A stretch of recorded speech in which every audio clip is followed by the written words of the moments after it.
Hey guys, how are you doing? As a yoga teacher, I know that we always strive for more in order to have our class more interesting and our class more beneficial for our students. And in the last 4.5 years where I've been teaching over 1,000 hours of classes, these are the 5 tips that really work for me on how I can improve my yoga teachings. And the first one is your presence, which is determined by the energy that you bring in and your timing. So it is important because timing-wise, getting to class earlier, preparing the energetics that you want to have in your class is a huge part of the process that I do when I teach a class. I personally like to come around 30 minutes earlier in class in order to make sure that everything is laid out perfectly, and also to be able to have the time to rest, to ground myself, and to literally send out the energetics that I want to create and the theme that I want to create for my students to feel and to have. That's something that I would recommend everybody to do because we have the capacity as a teacher to do this as a person. And moreover, as a teacher, you are the leader. People are going to look up to you. So the energetics that you bring into the class will be reflected on how your students operate in their asana, in their practice. Moreover, the timing. If you show up late, this is another sign that maybe you're not fully ready for the class, and therefore this as well will be reflected on your students. So of course, it's important to do with what we're being given, and if somehow we arrive late, we can obviously make it in a way that is still proper and supporting of what we're about to teach. But as much as possible, being there on time is a good one. Something else on timing, your cues. Your students follow you. Therefore, if you're stressed out, if your pace is very quick, they're gonna have this as well for them in their practice. What I like to do when I'm not demonstrating what I teach is I use my hands in order to breathe with them, allowing my inner rhythm to tune into their inner rhythm and finding a rhythm that operates and works for everyone.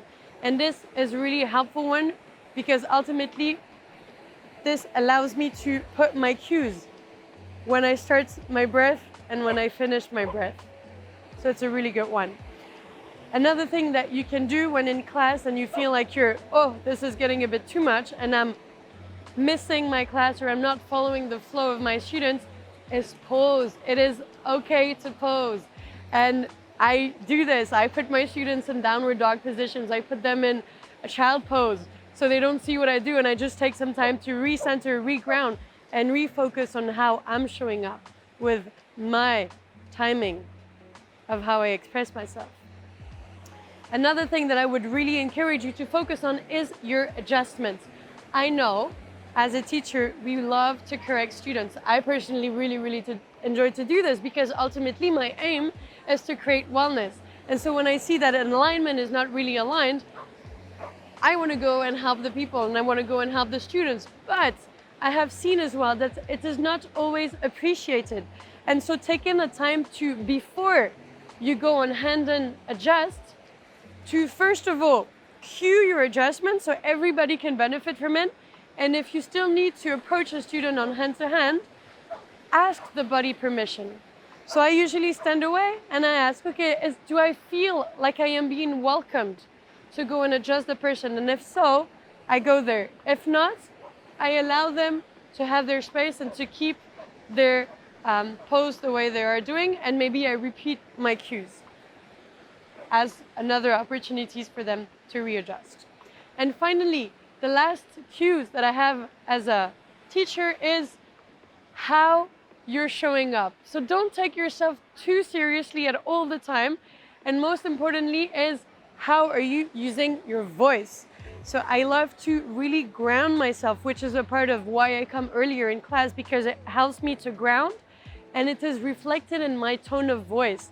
And the more grounded I am, the more able I am to guide students. Because obviously, if you're grounded, if you're secure, if you have a stable base, this is when I'm able to take people on and lead them. If I'm all over the place, it's hard for me to stay focused on what I have decided to do in the flow in the class. and therefore it's even harder for them to follow if I'm not even being clear with how I'm showing up. So take your time, ground yourself, and work on your voice. I even have friends, teachers, that literally before going into a class, they prepare their voice. They do some voice activation in order to really be able to show up with your theme, with your ability to stay grounded, so you reflect this outwards, and ultimately you create a safe space for them to unwind and flow.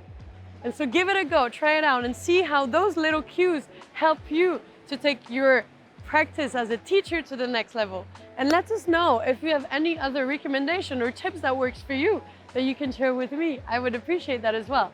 Thank you for joining. Hope this made sense. Hope this was beneficial for you.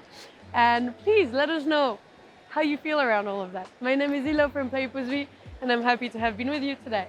Take care.